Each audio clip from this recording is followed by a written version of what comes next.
Ondrej se zavolej, tak Čau lidi, já jsem Classic.cz a jsem nový člen Master Studia.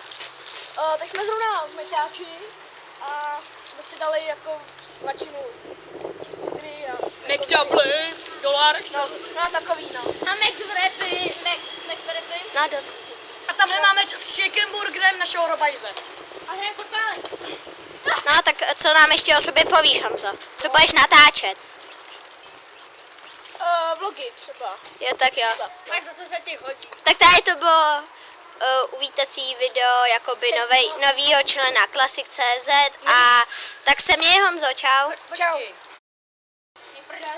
Takže jsem tady v tom studiu fakt rád, jako fakt vám děkuju ty, co jste mě do té skupiny jako dovolili jako. Nemáš zač. A díky no. Čau.